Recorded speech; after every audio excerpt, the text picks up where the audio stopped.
Oral questions by members. Member for Abbotsford West. Thanks, Honourable Speaker. Well, it will be a question period unlike any other I expect. I wasn't certain the Health Minister was going to be in attendance. I'm pleased that he is. So my question may be better offered to the Health Minister. In contemplating the nature of the questions to put to the government today, I thought, what are the questions that most people are asking? And this is the forum that the government can perhaps offer additional insight and enlightenment. I thought of two, and the first one is this, and whether it's the Premier or the Health Minister, what is the trajectory? Where are we going to be a week from now, a month from now? And I ask that recognizing that those are questions that experts the world over have grappled with, but to the extent that the Minister and the Premier and members of the government are receiving up-to-the-minute advice from experts, I'm sure British Columbians are interested in any insight that can be offered about the trajectory we're on and the circumstances that we will be confronted by a week and a month from now. Minister of Health. Thank you very much, Honourable Speaker. First of all, I wanted to express my appreciation to the member for Couch and the member for Kelowna Lake Country. They're not only colleagues in the legislature, they're important advisors of our joint effort to address this situation. I want to express that appreciation here. I think sometimes it's important to hear what we say, and sometimes it's important to hear what we do. In the last 2 weeks, we've created 3,632 empty acute care hospital beds in British Columbia. Generally speaking, this time of year in flu season, we run at well over 100% capacity. So if you can understand from that we are preparing for a much more serious situation in our acute care sector and in the health of British Columbians. That makes it very clear. We are actively modeling on these questions of what people can expect, and in fact, those models guide these sort of decisions, some of the most difficult that I've ever been involved in and would ever be involved in. That's true of everyone else in the healthcare system. But that tells you what we're facing in front of us, I think. We're going to be sharing those models because we have taken the view, it's the reason that there's briefings every single day, that people need to know what we know. And so in the next week, some of those models, the models that are guiding our approach to this issue, will be shared and briefed with the members of the opposition parties, with members on the government side, of course, throughout the public healthcare system and with British Columbians. So they'll have specific information. But I'll say this, that I don't have any expectation of any relief from the extraordinary measures that the provincial health officer has imposed on British Columbians and the measures that we have to 100% comply with now to, as people say, bend the curve, but to ensure that our resources are sufficient to manage the situation in British Columbia. I don't see any prospect before the end of April of those orders changing. Member. Thank you, and to the Minister. The second area, and I'm sure members and ministers are confronted by the same inquiry, relates to the desire that people have not to inadvertently contribute to the problem. I'm not sure everyone knows how to apply the term, I didn't in this context, asymptomatic transmission, but this relates to the interest people have in knowing whether they have the virus and the degree to which testing and the World Health Organization has offered commentary of late about the importance of testing as a fundamental part of the strategy for combating COVID-19. Does the Minister foresee a significant increase in the level of testing taking place in BC? Is that necessary in the mind of the Minister and the government? And if he does see an increase, is he able to offer British Columbians any additional details on what that will look like? Minister of Health. So British Columbians and the government, the provincial health officer has believed in testing in some ways before other jurisdictions did. And part of the challenge in British Columbia is we're facing the consequences of a failure to do that in other jurisdictions, it should be said, and that's part of the reality of it. And it doesn't change the reality, where it came from or how it came here or what the consequences are, but it's, or what the causes are, but that's significant. On February, I'm rough on the date here, on February 27th, we had tested, I think, a little over 1,000 people. We'd done more tests than that, 1,000 people. The following week, that more than doubled. The following week, which was 10 days ago now, we had done 6,200 tests. As of this Friday, we had done 18,000 and approximately 18, just under 18,000 tests. And we're doing right now, in the last 2 days over the weekend, approximately 3,500 tests a day.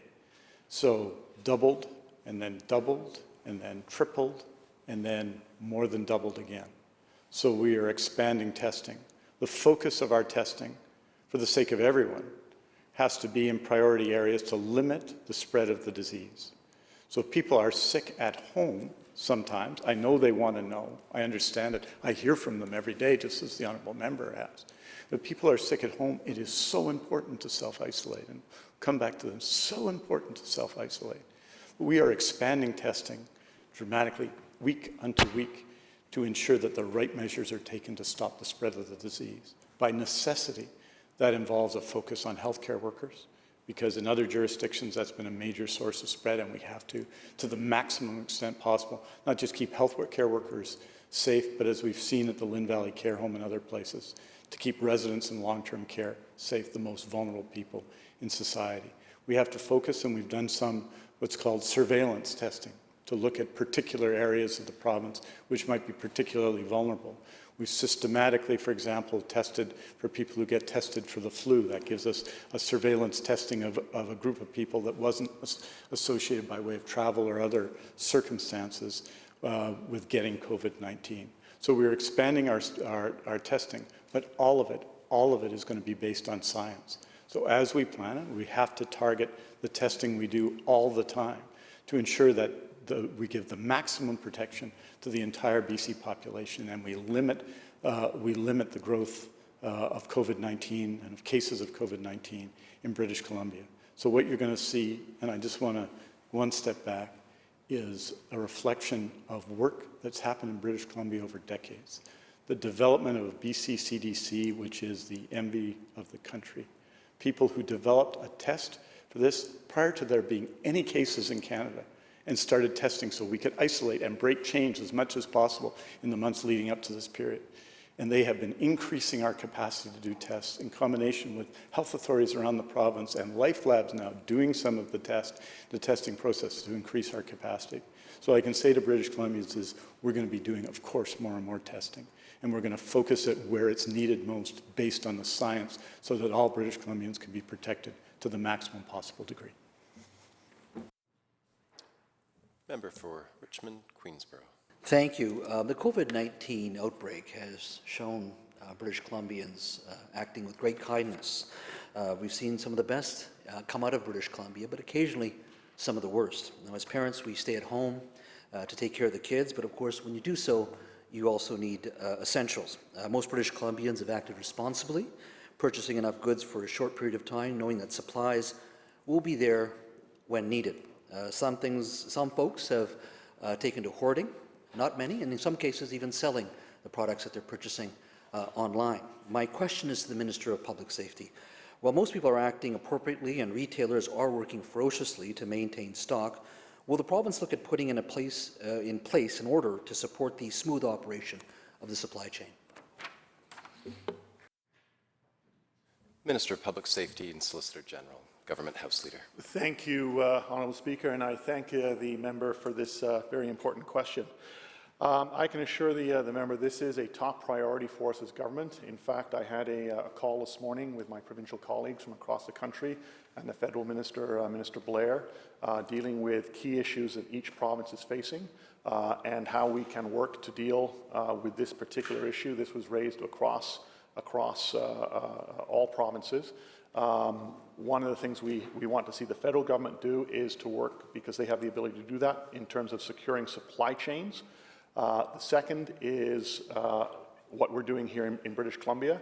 I had a conference call this morning with my colleague, the Minister of Municipal Affairs, with mayors from right across British Columbia, outlining what they can expect this week, and there will be a series of ministerial orders coming down under the emergency declaration that is in place, dealing with many of these issues, and in particular, securing supply chains for much-needed goods in the province of British Columbia.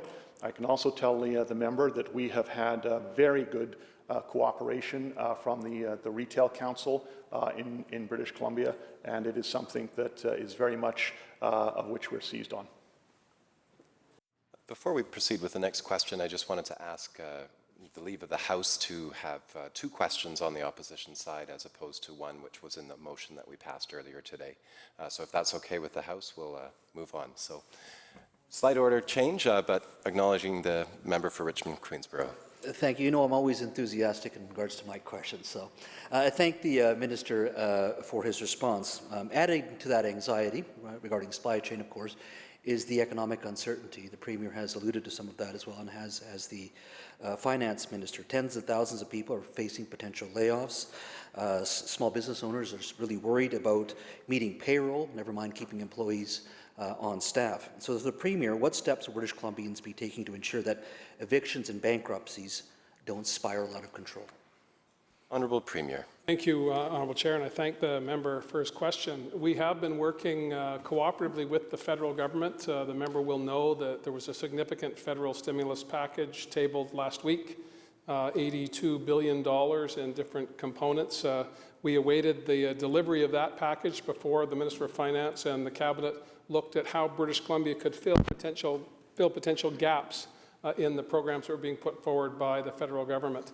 The members, some members on the other side will know that in the normal course of events, British Columbia's government doesn't have an ability to flow dollars to those who are not already in the system in one way or another, people with disabilities, people on income assistance and so on, seniors getting upgrades or dollars from the Treasury. So we had to create a new system to deliver to those gaps that have been, we've identified in the federal program. And that's taken some time. But as the Minister of Finance and I outlined today, we put forward a $5 billion action plan. We'll be debating the substance of that later here in this chamber. But the message is quite clear, and I thank the member for focusing in on this. Workers are concerned that they may not see a paycheck for some period of time. Businesses are concerned with cash flow, liquidity.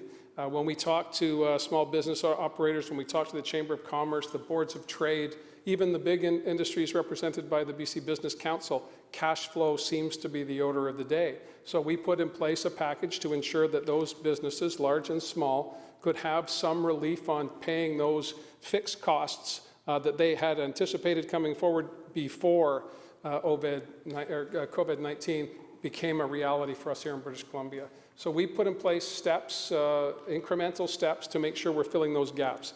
It's a first step, it's not a last step, and we'll have to see, the member from Abbotsford West asked the Minister of Health, how long are we going to be here? We don't know that.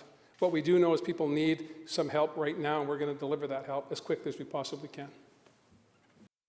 Member for Cowichan Valley. Thank you, Honourable Speaker. And I want to just start by acknowledging and appreciating government for making this time available for these questions. The questions from the official opposition members have been, for me, very valuable, very informative, and I very much appreciate the responses that we are getting from government on these questions that are coming to us from our citizens and our constituents. I want to start with hand washing. We've heard the message very loudly, very clearly, that the most important thing we can do in this health crisis is to wash our hands regularly. I am worried, and in a call with the service providers in the Cowichan Valley who are supporting homeless people access to hand washing for people who are homeless is limited, to say the least. And so my question through you, Honourable Speaker, is perhaps to the Health Minister or Public Safety Minister, what can be done to support increased access to hand washing or sanitizing stations for British Columbians who currently do not have a home? And would it be possible to set up multiple hand washing stations or outdoor hand sanitizing dispensers? Minister of Health. Thank you to the member for Cowichan for her question. I think this is a challenging time for everyone, and I think we've given to the province and the media more than 30 to 40 briefings over the last month, and at every one of those briefings we cite the importance of hand washing, which is still, other than, if I may repeat it again, staying home if you're sick, and some of these challenges are equally challenging for people who are homeless in terms of their ability to do that, are the central messages that have been here from the beginning. Wash your hands, stay home if you're sick. Wash your hands, stay home if you're sick. It's challenging for everyone. And obviously the additional risks to people who are homeless who may not have access, don't have access, is an important one. On Saturday, there was an update from my colleagues, the Minister of Social Development and the Minister of Housing, that was an update on the work to support vulnerable British Columbians. They included new isolation protocols for vulnerable people, sites available for social isolation in so far 16 communities, new centralized procurement for cleaning supplies and personal protective equipment for housing and shelter providers to protect residents and staff. Hand washing is and will continue to be a significant challenge. In Vancouver, for example, 11 new hand washing stations were set up last Tuesday throughout the downtown east side to help protect people in that community. Outreach workers across BC are also working to share information and resources with those that they serve. We are passing out new materials with information on hand washing for people experiencing homelessness, including how to set up a makeshift hand washing station. For those in shelters, BC Housing is sharing new hand washing protocols with providers, including hand washing when guests arrive, before they leave, and before and after eating. The province is also supporting enhanced daily cleaning at a number of SROs and shelters. This is only a start. The funding that was announced today by the Premier and the Minister of Finance will continue to support these kind of critical needs in the communities. And our Vulnerable Population Working Group is working urgently with communities to identify those needs. Just want to say this in conclusion. We know that vulnerable people are more vulnerable from COVID-19. We've seen this in long-term care, and we know its significance. We've seen it in our own province, and we've seen it elsewhere in the world. We've seen it for seniors. We've seen it for people who deal with chronic diseases. We've seen it for people who don't have homes and are homeless and need our supports. These are central areas of the government's response, and they have to be central areas to ensure that the people who are most vulnerable to getting the most sick receive the most effort that we can give to support them. In this area, as in others, specific actions are being taken that I know will be supported by the honourable members and members of the House. Member for Cowichan Valley. Thank you, Honourable Speaker, and I want to thank the Minister for his response and thank him for his ongoing and very proactive communication with our caucus. I have been so deeply appreciative of the information that he's provided and being able to put questions to him that have come to me when he connects with us. I again, just really want to commend and thank the Minister and the government for their work over this time. There's another vulnerable population that will be deeply impacted by the situation that we're all in, and as we ask people to stay home and social distance and quarantine, this does actually create conditions for increased domestic violence.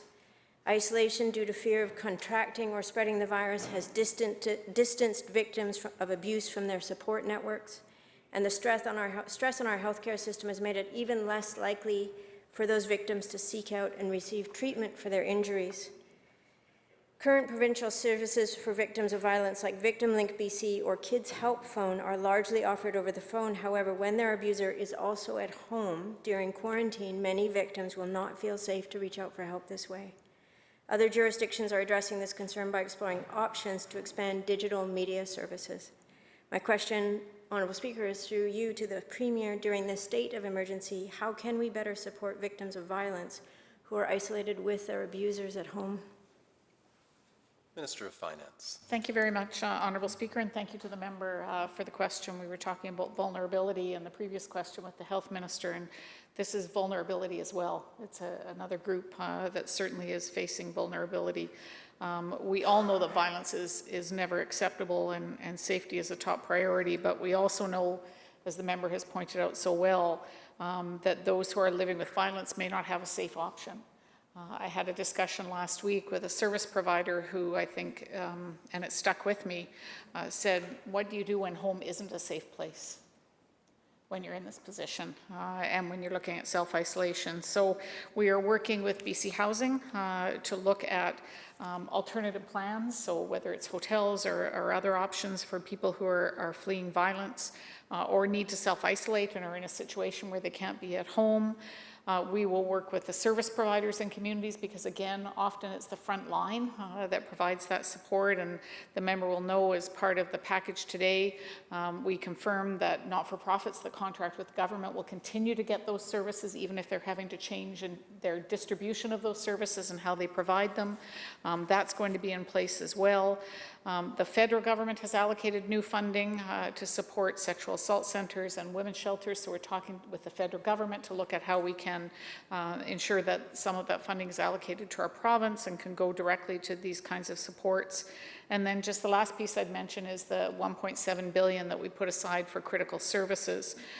That's another piece, again, when we work with BC Housing, when we work with the vulnerable populations groups, that we will be looking to how we allocate that to ensure that the safety is there for people when home isn't a safe place.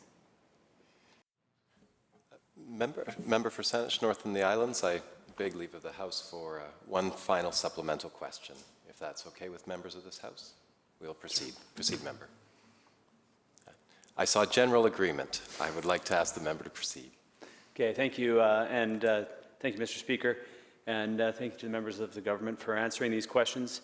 One question that I've been receiving, it's kind of weird to be standing representing the most isolated communities, I think, on the opposition side. I know there's other communities, but rural and isolated communities have been sending me, primarily the Gulf Island communities, but I think lots of rural and isolated remote communities in this province members are concerned about the impact that COVID-19 could have if the outbreak went through those communities, just due to the lack of health services in the communities. And so I've received a number of emails from people asking to shut down the Gulf Islands or to shut down access for people who are not residents, to stop the flow of people coming in and out of the communities.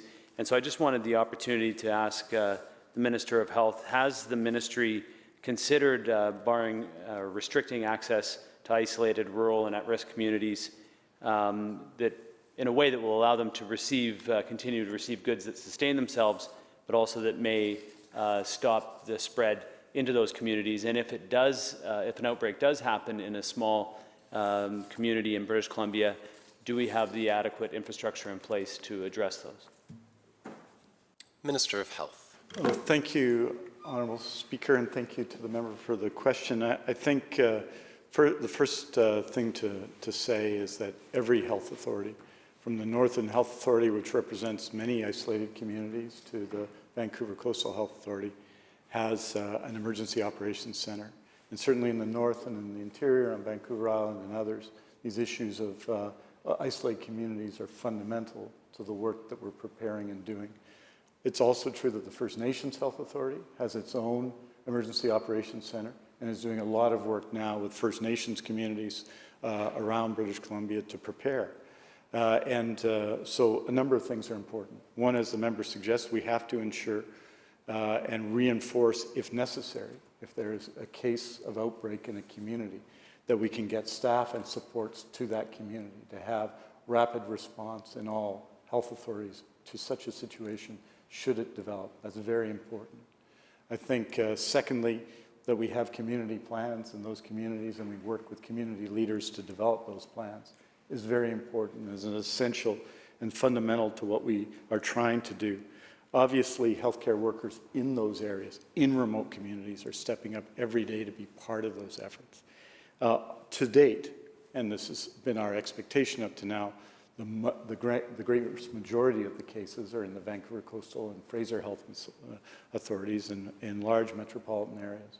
But like other areas we've talked of and communities of people we've talked of today, isolated communities can be very vulnerable, and we are working and making sure through both First Nations health authorities and the other health authorities that they're supported in this period. And I think it brings us to the fundamental question that everyone in British Columbia has to recognize right now. No matter where you live, whether it's in Alert Bay or it's in Abbotsford, whether it's in Vanderhoof or Vancouver, you can catch COVID-19 wherever you are, no matter what your age. If you're a teenager or you're 60, you can pass on COVID-19. So let's not make any mistake about it.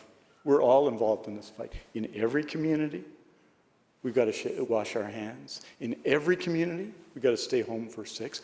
100%. It's 100%. When the provincial health officer makes an order or makes a proposal, it's 100% right now. That's where we have to be. Dr. Henry has asked us to do some extraordinary things that nobody in this legislature would have imagined doing maybe a few weeks ago, in the last number of weeks. And we need 100% compliance in every community, 100% of people, 100% of the time. In this fight against COVID-19, the government, all of us here, but also every person in BC has to be 100% all in. That ends question period.